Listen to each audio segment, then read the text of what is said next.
नमस्कार। दूरदर्शन के इस खास कार्यक्रम में आपका बहुत बहुत स्वागत है। मैं हूं चंद्रशेखर पराशर और आज का ये कार्यक्रम आधारित है एक बहुत ही खास विषय पर जिसे हम सब जानते हैं और आज पूरे देश भर में ये चर्चा का विषय भी है, वन नेशन वन इलेक्शन। जी हाँ, एक देश है और एक ही इलेक्शन हो तो कितनी बड़ी बात है। बहुत सारे जो हमारे इकोनॉमिकल है, पॉलिटिकल है और सोशल एस्पेक्ट हैं उस पर हम बात करते हैं, चर्चा करते हैं और समझते हैं कि क्या क्या इसके प्रभाव होंगे जब हमारे पूरे देश में एक साथ इलेक्शन होगा, चाहे वो आम चुनाव हों और स्टेट के इलेक्शंस हों, अर्बन लोकल बॉडीज़ के एक साथ सभी इलेक्शंस हों, तो क्या उसके फ़ायदे रहेंगे और क्या किन किन एस्पेक्ट्स पर हम कैसे कैसे समझ सकते हैं। इन तमाम विषयों पर हम बात करेंगे और आज हमारे स्टूडियो में खास मेहमान मौजूद हैं। नरेंद्र कुमार मल्होत्रा जी सेवानिवृत्त मजिस्ट्रेट हैं, खास बातचीत करेंगे और भी समाज के बहुत सारे लोगों से हम बातचीत करेंगे, समझेंगे कि किन किन विषयों पर किस किस आयाम में ये खास है। और बहुत सारे लोगों से हमने बात की है, उनके व्यूज़ लिए हैं, उनसे भी हम देखेंगे, बात करेंगे, समझेंगे वन नेशन वन इलेक्शन को। उससे पहले हमारे प्रधानमंत्री जी ने क्या सोच रखते हैं, उन्होंने क्या कहा है वन नेशन वन इलेक्शन के बारे में। इन प्रयासों के तहत ही अब हम वन नेशन वन इलेक्शन पर काम कर रहे हैं, जो भारत के लोकतंत्र को मजबूती देगा, जो भारत के संसाधनों का आउटकम देगा और देश विकसित भारत के सपने को पार करने में और नई गति प्राप्त करेगा।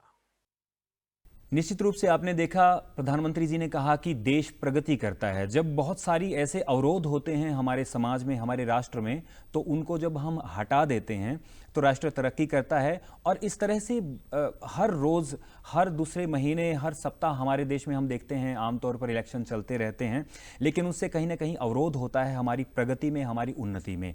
और इन सब को, इलेक्शंस को एक साथ कर दिया जाए तो उसके क्या हमारे देश में फ़ायदे होंगे और कितनी हमारी तरक्की होगी, और वन नेशन वन इलेक्शन कितना प्रासंगिक रहेगा और क्या हमारा देश तैयार है इसके लिए, उस विषय पर हम बातचीत करेंगे। हमारे बीच में हमारे खास मेहमान मौजूद हैं। नरेंद्र कुमार मल्होत्रा जी, सर बहुत बहुत स्वागत है आपका। Thank you sir. Thank you sir. मैं बहुत आभारी हूँ दूरदर्शन का कि उन्होंने मुझे मौका दिया इस विषय पर अपनी राय रखने का। दर्शकों की तरफ से हम जानना चाहते हैं कि आप एक बार इसकी ब्रीफिंग थोड़ा सा बताइए कि आखिर है क्या एक देश एक चुनाव, इससे क्या समझें हम। सर, मैं सबसे पहले इसके लीगल एस्पेक्ट पे आऊँगा, लेकिन उससे पहले मैं जो प्रधानमंत्री जी ने जो कहा है ना कि विकसित भारत के लिए, उसमें मैं ऐड करना चाहूँगा कि जो नए भारत के निर्माण की कल्पना माननीय प्रधानमंत्री जी ने और अमित शाह जी ने की है जी, ये बिल जो अभी एक्ट बनने जा रहा है जी, ये उस कल्पना को साकार करने में 100% योगदान देगा। और 100% योगदान किस तरह से देगा जी, ये कोई मेरा फिलोसॉफिकल वर्शन नहीं है, कोई मेरी पॉलिटिकल स्टेटमेंट नहीं है। मैं इसको in subsequent debate and discussion, मैं इसको logically, rationally, socially, politically, legally connect करके एक्सप्लेन भी करूंगा जी। तो जहां आपने पूछा कि वन नेशन वन इलेक्शन क्या चीज़ है, तो हमारे देश में 1967 के बाद कई असेंबलीज डिसॉल्व हो गई थी, तो मैसअप सा हो गया जी, एक electoral mess up in the sense कि आज का सिनेरियो ये है कि ऑन एन एवरेज हर साल 5 से 7 असेंबलीज का जी इलेक्शन होता है। और अगर गवर्नमेंट सेंटर की स्टेबल है तो 5 साल बाद होगा, वरना उसका भी कोई भरोसा नहीं जी। तो ये इसकी प्रासंगिकता, इसकी रेलेवेंस कमाल की है कि सेंट्रल गवर्नमेंट के इलेक्शन लोकसभा के जी, और सभी 28 स्टेट्स के और 8 यूनियन टेरिटरीज के इलेक्शंस जी साइमल्टेनियसली एक ही फेज में होंगे, एक ही समय में हो। तो इसके एक्स्ट्रा ऑर्डिनरी रिजल्ट्स आएंगे जी। तो उसके लिए जो रिक्विजिट अमेंडमेंट्स हैं, जो कोविंद सर जो हमारे पूर्व महामहिम राष्ट्रपति जी हैं, उनकी कमेटी ने जो रिकमेंडेशंस की है जी, section 82 of article of constitution 82(1) से 6 में अमेंडमेंट, 83 में अमेंडमेंट, 127 में अमेंडमेंट और 327 में अमेंडमेंट करने के बाद जी जो नेट रिजल्ट हमारे सामने आएगा वो ये आएगा कि सभी इलेक्शंस इन वन गो होने चाहिए। जी और जबकि इस बिल का ये प्रावधान नहीं है, लेकिन एक स्ट्रॉन्ग सजेशंस मासेस की तरफ से, एक्सपर्ट्स की तरफ से, लीगल एक्सपर्ट्स की तरफ से ये भी आ रही है कि लोकल बॉडीज के और कॉरपोरेशंस के, ग्राम पंचायत के और कॉरपोरेशंस के इलेक्शन भी as a matter of second phase 100 दिन के अंदर करवा देने चाहिए जी, ताकि राष्ट्र जो अब पूरे 5 साल इलेक्शनियरिंग में लगा रहता है, इलेक्टोरल कैंपेन्स और मशीनरी प्रोसेसेस में लगी रहती है, जी वो काम उनका 7 से 8 महीने, ज़्यादा से ज़्यादा 1 साल में फ्री होने के बाद 4 साल वो डिवोट कर सके एडमिनिस्ट्रेटिव रिफॉर्म्स में, गुड गवर्नेंस में, जुडिशरी के साथ बेटर एग्जीक्यूटिव के कोऑर्डिनेशन को एस्टेब्लिश करने में, बेटर पॉलिसीज को बनाने में, पॉलिसी पैरालिसिस को ख़त्म करने में, एटसेट्रा। उसके लिए ये एक मील का पत्थर साबित होने वाला है। हमारा देश, हमारा इंफ्रास्ट्रक्चर, और क्या हम एक आम सोच देखें कि पूरा देश है, जो समाज है, लोग हैं, वो कहते रहते हैं कि इलेक्शंस तो होते ही रहते हैं, आते रहते हैं इलेक्शंस, क्या उनकी सोच बदलेगी? वो एक समय पर एक इलेक्शन होगा, उसके लिए क्या तैयार है हमारी सोसाइटी? तैयार है, देश तैयार है? उसके लिए ये तैयार कुछ है भी सही। अब तैयार कितना है मैं आपको उसके लिए बता देता हूँ कि 22,000 के करीब सजेशंस आई है इसकी फेवर में जी एक्सपर्ट्स की तरफ से, जो लीगल ल्यूमिनरीज हैं, जो हमारी पॉलिटिकल अथॉरिटीज हैं। 45 पार्टीज में से 10 ने अपोज किया और 30 पार्टीज ने इसको स्ट्रांगली सपोर्ट किया, 5 का रवैया कुछ इन बिटवीन था, और सब इसके फेवर में चाहते हैं। और जो आज आपने ये एक डिस्कशन रखी है, इसकी माइन्यूट डिटेल्स को समझने के बाद जी कि इसके डिफरेंट मल्टी एस्पेक्ट्स क्या हैं, मेरा ना सिर्फ मानना है बल्कि बहुत ज़्यादा मैं इस बारे में आश्वस्त भी हूँ कि nation will stand up and support this act wholeheartedly. सभी को मिलजुल के, चाहे विपक्षी पार्टियां भी हैं, बिल्कुल, उनको भी बिल्कुल एक सर, साथ आना चाहिए। बिल्कुल और इसमें देश का भला ही है, कहीं ना कहीं समय बचता है। बिल्कुल। एक वर्ष भर करीब, आपने बताया भी था हमारी चर्चा में कि एक साल भर हमारा कहीं ना कहीं खराब चला जाता है इलेक्शंस में। सर अब ये आप देखिए ना जी कि मैंने कहा कि 5 साल के बाद तो लोकसभा के इलेक्शन है, 2 महीने का मॉडल कोड ऑफ कंडक्ट वहाँ है, जी हर साल 5 से 7 असेंबलीज का इलेक्शन है, 1.5 से 2 महीने का वो है। तो ये अगर टोटल मैं इसको कैलकुलेट करूं तो 1 साल यानी कि 12 महीने मॉडल कोड ऑफ कंडक्ट रहता है। देश की एडमिनिस्ट्रेटिव मशीनरी, पॉलिटिकल मशीनरी 4 साल काम करती है, और पॉलिटिकल मशीनरी तो उससे भी कम करती है, क्योंकि अगर एक इलेक्शन अक्टूबर में आ गया तो जनवरी से उसकी तैयारियां शुरू हो। जी हाँ, तो ये प्रोसेस सारा इसको खत्म हो जाएगा। और मैं ये कह रहा हूँ कि ज़्यादा से ज़्यादा 8 महीने और भी ज़्यादा ले लें तो 10 महीनों में इलेक्शन का काम ख़त्म हो जाएगा, और देश को एक नई दिशा भी मिलेगी, दशा भी मिलेगी, इन द सेंस कि इलेक्टोरल टाइम्स में जो भी टीवी पे, सोशल मीडिया पे, मेन स्ट्रीम कुछ चैनल्स पे जो डिबेट्स चलती हैं, जो डिस्कशंस चलती हैं, उनका बेनिफिट इलेक्शन में लेने के लिए उनकी ओरिएंटेशंस और एंगल्स कास्ट और कम्युनल होते हैं। अगर एक बार इलेक्शन का काम निपट गया जी उसके बाद देश एक डेवलप्ड देशों की श्रृंखला में खड़ा हो जाएगा, और उसके बाद एक जो मिडिल क्लास है हमारा, अपर मिडिल क्लास है, और जो इंटेलिजेंशिया है, वो डिबेट्स की एक प्रोग्रेसिव डेवलपमेंटल और डायरेक्शन बदलेंगे, और वो होगा participation of public in budgetary provisions. हमारा देश का 50 लाख करोड़ का बजट सेंटर का है। जी मल्होत्रा साहब, हम इकोनॉमिकली और सोशली बात करेंगे एस्पेक्ट पर, लेकिन मैं उससे पहले पॉलिटिकल हम बात कर ही रहे हैं, तो मैं जानना चाहता हूं कि राष्ट्रीय पार्टियों को फायदा होगा, हम ये सोच सकते हैं, लेकिन क्या क्षेत्रीय पार्टियों को नुकसान की संभावना है कि ऐसे कि हाशिए पे ही चले जाएं, वो खत्म ही हो जाएं क्षेत्रीय पार्टियां? देखिए, वो एक एंगल से जिससे सोच रहे हैं कि हमें नुकसान होगा, ऐसा नहीं होगा। नुकसान की बजाय उनकी लीडरशिप को फायदा होगा, उनकी लीडरशिप में डिसेंट्रलाइजेशन होगा जी। अब हर पार्टी का जो अध्यक्ष है, जो नेता है, वो एक डिक्टेटर है। वो हर जगह नहीं पहुंच पाएगा, वो हर जगह नहीं पहुंच पाएगा और जी। उसको लोकल लीडरशिप को डेवलप करना पड़ेगा, जी जी जी। क्योंकि इलेक्शन कैंपेन का टाइम मिलना है सिर्फ 1 महीना। तो डिबेट्स होंगी और आपको एड्रेस करना पड़ेगा नेशन को सोशल मीडिया पे, मेन स्ट्रीम मीडिया पे। यूं पहले तो वो हर इलेक्शन में गली गली वोटर्स तक पहुंचते थे ना, वो सिस्टम बंद हो जाएगा और लोकल लीडरशिप उभर के आएगी जो कि लोकल नीड्स को भी आगे प्रेजेंट करेगी।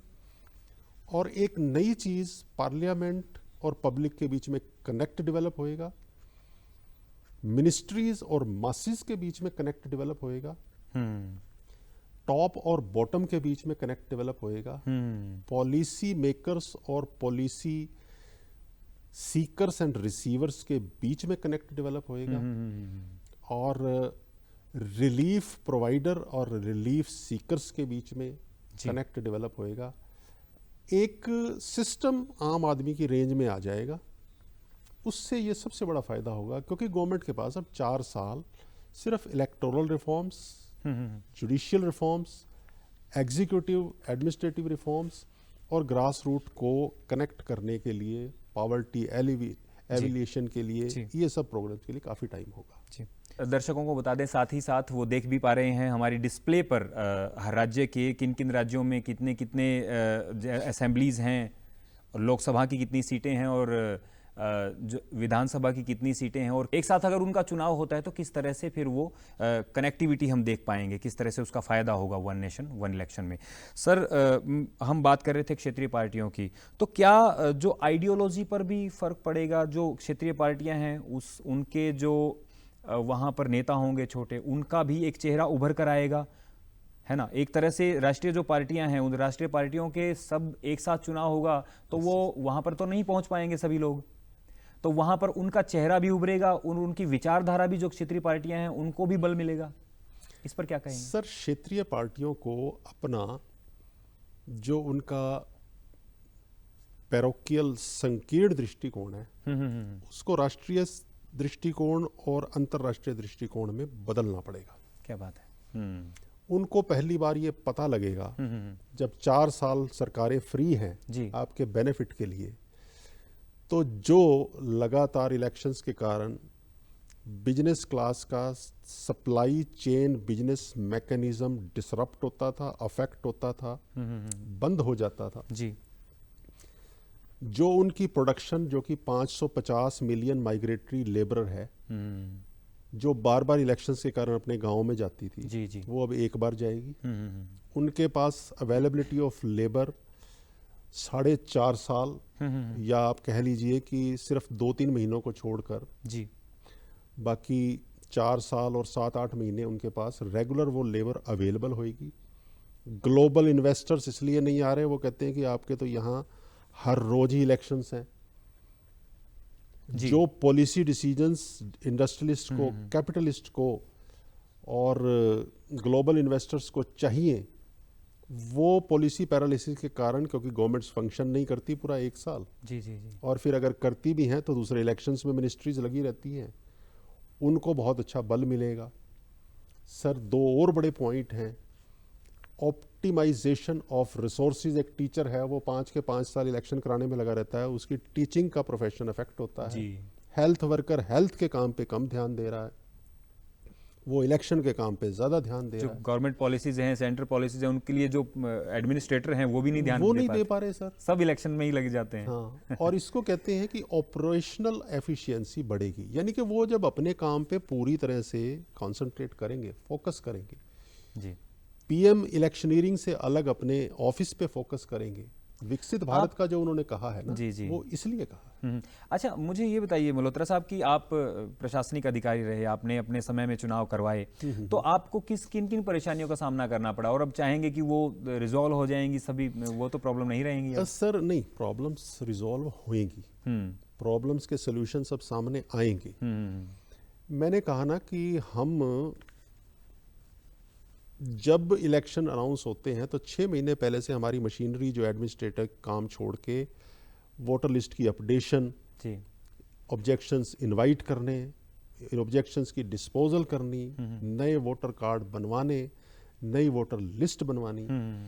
सर अब आप देखिए ना कि इस बिल में तो है कि साइमल्टेनियस इलेक्शन कराए जाए लोकसभा और असेंबलीज के। जी, सजेशन में स्टैंड कर रहा है कि विद इन 100 डेज जो लोकल बॉडीज हैं और पंचायतें उनके भी इलेक्शन कराएंगे। और सबसे बड़ी स्ट्रॉन्ग सजेशन जो माननीय पूर्व राष्ट्रपति महोदय ने दी है, जी, वो दी है कि आपके वोटर कार्ड और वोटर लिस्ट सेंटर से लेके और ग्राम सभा तक एक हो, जी, ताकि उसमें एरर्स की संभावना ना हो। अब कॉरपोरेट की अलग है, कॉरपोरेशंस की अलग है, ग्राम पंचायत की अलग है, लोकसभा और असेंबली की तो सेम है। जी, लेकिन ये इतना टाइम कंज्यूमिंग है, एक ही पब्लिश हो जाएगी ठीक। और लिटिगेशन बड़ी कम होएगी, मल्टीपल लिटिगेशंस खत्म हो जाएंगे। जी, जी, ये तो sir it is going to have a big change in the national scenario after this act comes into existence.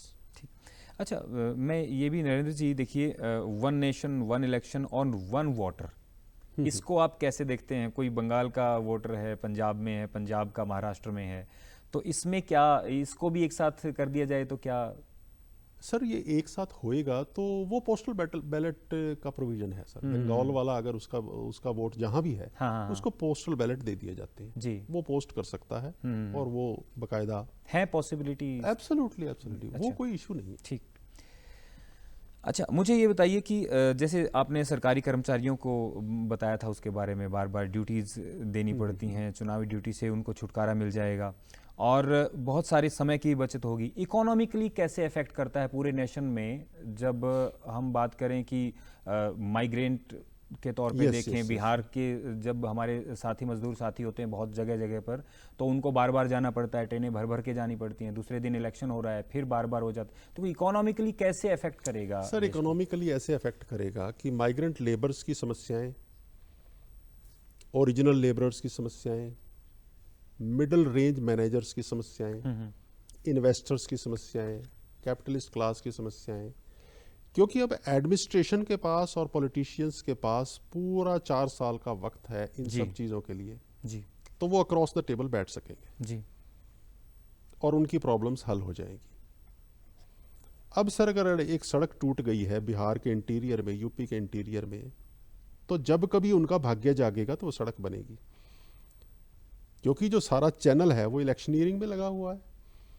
उसके बाद 2 मिनट में किसी ने व्हाट्सएप पे मैसेज डालना, अब ऐसे ऐप आ गए हैं जी, आपकी प्रॉब्लम्स के लिए। उसके बाद वो डाउन द लाइन जिसने उसका एस्टीमेट बनाना है, उसने एस्टीमेट सबमिट करना है उस अथॉरिटी को जो कॉम्पिटेंट अथॉरिटी है मनी रिलीज करने में, जी, और ग्राउंड पे काम हो जाएगा, ग्राउंड पे काम इजीली हो जाए। इकोनॉमी को सर अगर 4th गियर में डालना है, 5th गियर में डालना है, जी, जी, और अगर कोई एक्ट बुलेट ट्रेन के इंजन की तरह काम करेगा तो वन नेशन वन इलेक्शन। बार बार जो बैरिकेड्स आ रहे हैं, बार बार इलेक्शन हर हो रहे जगह हैं, ही वो- हर सर आप और मुझे ही ले लीजिए, जी, जी, जी, मैं एडमिनिस्ट्रेटिव ऑफिसर वो था, कहीं ना कहीं डेवलपमेंट में बैरिकेड्स हैं, वो देश की डेवलपमेंट में है, बिल्कुल बिल्कुल, वो प्रोग्रेसिव विजन में है, वो रीजनल पार्टीज को नेशनल विजन दे ही नहीं पाती। भाई अब एक ग्लोबल इन्वेस्टर आता है, उसका क्या महत्व है ये गांव इंटीरियर बिहार या इंटीरियर यूपी के गांव वालों को, उड़ीसा वालों को पता ही नहीं है। बिल्कुल। उसके बाद तो वो आमने सामने खड़े होंगे, इससे इतना फर्क आएगा इकोनॉमी में, बूस्ट मिलेगा इकोनॉमी को। जी, आइए अब हम स्टूडियो से बाहर देखते हैं कि आम जनता की क्या सोच है वन नेशन वन इलेक्शन के बारे में। हमने उनसे बात की है और देखते हैं उनकी सोच क्या है। गवर्नमेंट के द्वारा 2024 में एक अच्छा वेलकम स्टेप लिया गया है। इसमें सबसे बड़ी बात ये होगी कि जो हर रोज़ के इलेक्शंस के साथ हर तरीके का काम हमारा स्थगित होता है, इतनी सारी वर्क फोर्स, इतने सारे सिविल ऑफिसर्स, इतने सारे इलेक्शन ऑफिसर्स हम लोग डिप्लॉय करते हैं, वो सारा काम एक बारी में ख़त्म हो जाएगा। लोकतंत्र को मजबूत करने की दिशा में एक राष्ट्र एक चुनाव बहुत बड़ी भूमिका निभाएगा। सरकार ने जो भी डिसीज़न लिया है वो बहुत अच्छा लिया है, क्योंकि इससे हमारी बहुत ज़्यादा समय और हमारी बहुत ज़्यादा जो फजूल खर्ची है उसमें जो है बहुत ज़्यादा कटौती होने वाली है। हमारा देश एक इलेक्शन और एक नेशन की तरफ बढ़ेगा तो हमारे विधानसभा और लोकसभा के इलेक्शन एक साथ होंगे, तो इससे हमारा जो खर्चा है वो बहुत कम होगा। अलग अलग चुनाव अलग अलग क्षेत्रों में होते हैं, स्टेट्स में अलग अलग जगह पे होते हैं। हर क्षेत्र में हर नागरिक को विकास मिले, यही वन नेशन और वन इलेक्शन में होना चाहिए। ओरिजिनल कॉन्स्टिट्यूशन में ये वन नेशन वन इलेक्शन का जो कॉन्सेप्ट था ये बाबा साहेब अम्बेडकर जी ने दिया था। एक टाइम पे हम इलेक्शंस करवा रहे हैं तो जितना भी हमारा एक्सपेंडिचर है फोर्सेस का वो भी बचेगा और जितने हमारी एक्स्ट्रा फोर्सेस हैं वो भी बचेंगी और उनको किसी प्रोडक्टिव काम में और ज़्यादा मजबूत करने की सोच सकते हैं। जी, देखा हमने आम जनता की क्या सोच है, हमारे दर्शकों की क्या सोच है, और वो भी एकदम से इस मल्होत्रा साहब पॉजिटिव, हाँ पॉजिटिव एस्पेक्ट बड़ा इंपॉर्टेंट है। बिल्कुल सर, मैं इस पे सर कुछ कहना चाहूँगा। जी जी प्लीज। देखिए सर, जो हमारा पिछला लोकसभा का इलेक्शन हुआ, उस लोकसभा के इलेक्शन में 4000 करोड़ रुपए का जी खर्चा हुआ और सारी असेंबलीज को मिला के ये खर्चा 15,000 करोड़ के करीब बनता है, जो कि ऑन रिकॉर्ड है। और उधर एक कैंडिडेट को लोकसभा के चुनाव के प्रोपेगेंडा के लिए 90 लाख रुपए की परमिशन है और असेंबली के लिए 40 लाख है जी एक मेंबर को। तो ये जो अनअकाउंटेड और अकाउंटेड एक्सपेंडिचर है ये तकरीबन 6 से 7 लाख करोड़ में बनता है। और अब जो ऑफिशियल एक्सपेंडिचर होएगा वो सिर्फ 7 से 8,000 करोड़ के बीच में होगा, यानी कि वो आधा हो गया जी। और पॉलिटिकल पार्टीज का एक्सपेंसेस भी बहुत कम होएगा और हमारी जीडीपी को 1.5% का फायदा होगा, यानी कि हमें 5 लाख प्लस 5 लाख करोड़ के बजट में इजाफा होगा, जो कि हम हेल्थ सेक्टर पे, डिफेंस सेक्टर पे, एजुकेशन सेक्टर पे, मेडिकल पे इन्वेस्ट कर सके। ऑडियंस ने मेन ये कहा है कि खर्चा कम होगा। उस खर्चे वाले एस्पेक्ट को मैं थोड़ा रैशनली डील करना चाहता था कि इसके डायमेंशंस क्या हैं, क्योंकि जो एमएलए और एमपी के चुनाव प्रचार में जो पोस्टर अलग अलग छपते थे, अब वो एक ही पोस्टर छपेगा और अगर उसमें म्यूनिसिपैलिटी का भी आ जाता है और अगर उसमें पंचायतों का भी आ जाता है तो देखिए उनके एक्सपेंडिचर कोइंसाइड कर गए जी। जहां अलग अलग पोस्टर्स थे वो सेम हो गए जी। और उन्होंने नेशनल डिबेट्स में एड्रेस करना है पब्लिक को, इतना ज़्यादा समय भी नहीं है।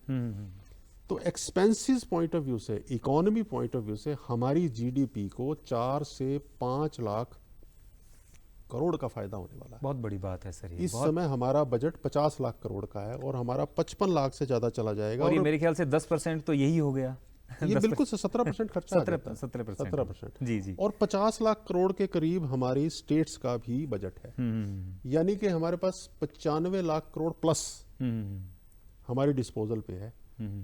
और उसमें अब इलेक्शन का बहुत कम हो जाएगा और पॉलिटिकल पार्टीज के भी एक्सपेंसेस 1/10 रह जाएंगे। बिल्कुल बिल्कुल, समय की भी बचत होती है सर, और वही टाइम हमारा बचेगा, वो तो है सर, पॉलिसीज को स्ट्रेंथन करने में हमारा टाइम लगेगा। जी, हम अपने दर्शकों को बता दें कि OTT प्लेटफॉर्म हमारा वेव्स है, उस पर भी आप ये हमारा कार्यक्रम देख सकते हैं और DD हरियाणा और DD चंडीगढ़ के साथ साथ आप हमारे DD हरियाणा के YouTube चैनल पर भी ये कार्यक्रम देख सकते हैं। दूरदर्शन चंडीगढ़ के YouTube चैनल पर आप ये कार्यक्रम देख सकते हैं।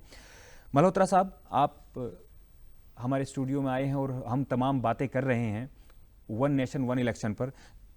तो मैं अभी ये जानना चाहूँगा कि संविधान के जो 5 अनुच्छेद हैं और लोक प्रतिनिधित्व अधिनियम जो 1951 में आया था, उसके संशोधन में कितनी जटिलताएं हैं, उनको संशोधन करना, और पॉलिटिकल एंगल से वो कितना ठीक रहेगा या कुछ उसमें जटिलताएं आएंगी, उसके बारे में थोड़ा सा समझाइए हमारे दर्शकों को। सर, हमारा जो पीपल रिप्रेजेंटेटिव एक्ट है जी, हमारा दिल्ली गवर्नमेंट का जो एक्ट है इलेक्टोरल, हमारा जो चंडीगढ़ और दूसरी यूटीज़ का है, सब की अमेंडमेंट का प्रावधान इनमें है। जो मैंने बताया ना, 82(1) to 82(6), 83, 127, 23-27 में सारे प्रावधान हैं और एक एक करके वो डील किए जा रहे हैं, और जो ड्राफ्ट बना है जी वो इतना एक्सीलेंट है कि वो मैं कंपेरेबल विद जो फॉरेन के जो बिल्स के ड्राफ्ट होते हैं उससे भी उसका एज ओवर है। जी एक विजन जो गवर्नमेंट का है वो इतना अच्छा है, वो इतना क्लियर है, वो इतना प्रोग्रेसिव है, वो इतना डेवलपमेंटल है, वो इतना ग्लोबल है कि अभी से जो फॉरेन इन्वेस्टर्स हैं वो आने शुरू हो गए कि in view of these things we are ready to invest the money. जी वो चाहते हैं कि हम 5 रुपए लगाएं तो हमें कम से कम 10 रुपए तो मिले, लेकिन सिस्टम ही नहीं चल रहा तो कहाँ से कमा लेंगे पैसे। जी जी this way is going to be clear after implementation of this act. अच्छा, आप बता रहे थे कि जो पॉलिटिकल कई बार हम बात करते हैं कि जो विपक्षी दल हैं वो सहमत नहीं होते हैं, तो राजनीतिक अनिश्चितताएं हैं उनको कैसे दूर करने में कारगर होगा? राजनीतिक अनिश्चितताएं उनके लिए हैं जो पॉलिटिकल अपॉर्चुनिस्ट्स हैं, जो यूं इधर उधर की करके फायदेमंद 5-10 सीटें ले लेते हैं और गवर्नमेंट को बार्गेनिंग पोजीशन में ले आते हैं, जी जी जिनका कोई विजन नहीं है सिवाय सत्ता में रहने के, सत्ता की दलाली करने में, देश के विकास से कोई देश के विकास से उनका लेना कोई देना। लेना देना ही नहीं। जी सर वो ऐसे ही हो जाएंगे जैसे चाय की छलनी में चाय तो रह जाती है और बाकी चीजें अलग हो जाती जी जी हैं। This act will prove A filter which will clearly make the difference between black and white. Okay. So clear about it. Malhotra साहब, मैं ओवरऑल आपका रिव्यू जानना चाहूँगा इसके बारे में। एक बार हम लास्ट क्लोजिंग का समय है हमारा कार्यक्रम का, और आप ओवरऑल बताइए कि वन नेशन वन इलेक्शंस का क्या क्या फ़ायदे रहेंगे और कितना इम्पैक्टफुल रहेगा। एक बार दर्शकों की तरफ से दोबारा से आप बताइए। सर ये एक्ट एक लिफ्ट की तरह काम करेगा जो एक डेवलपिंग नेशन को डेवलप्ड नेशन की श्रेणी में लाके खड़ा कर देगा। मैंने हर चीज़ को बड़ा ही लॉजिकली डील इसलिए किया है ताकि मेरी बात सिर्फ एक पॉलिटिकल स्टेटमेंट फिलोसॉफिकल डिक्टम ना लिया जाए, क्योंकि मैं कोई पॉलिटिशियन नहीं हूँ, मुझे कोई वोट नहीं लेने, मुझे कोई इलेक्शन नहीं लड़ना। जी मैं तो एक थिंकर हूँ जो कि सरकार की पॉलिसीज़ पर टाइम टू टाइम दूरदर्शन के माध्यम से और social media channel main stream media में बोलता रहता हूँ। ये वन नेशन वन इलेक्शन, जी ये जो वन नेशन उभर के आएगा वो एक डेवलप्ड नेशन होगा, प्रोग्रेसिव नेशन होगा, जी जिसकी ग्लोबल अकाउंटेबिलिटी भी होगी जी और ग्लोबली रिकग्निशन भी होगी। और इस समय दूसरे देश हमें हर चीज़ में कॉपी कर रहे हैं, क्योंकि हमारा जो इलेक्टोरल सिस्टम है वो कई मायनों में अमेरिका से बेहतर है, कनाडा से बेहतर है। और जब इतने डेवलप्ड नेशन से वो बेहतर हुए जी और इस उसके आने के बाद मेरे ख्याल से जो हमारी डब्बे थे जी उनके आगे बुलेट ट्रेन का इंजन लगेगा और हमारी प्रोग्रेस की speed really it will prove A jet speed. 2047 तक जो विकसित भारत की संकल्पना है प्रधानमंत्री जी की, वो कहीं ना कहीं साकार हो जाएगी। एक माइलस्टोन है अपने आप में, ये बहुत बड़ा माइलस्टोन है और इससे एक कदम और आगे हम बढ़ेंगे और जल्दी मुझे लगता है विकसित भारत सर होगा। मासेस में एक एंथुसियाज्म है। आप हमारे स्टूडियो में आए नरेंद्र कुमार मल्होत्रा जी, बहुत बहुत आपका धन्यवाद। Sir thank you.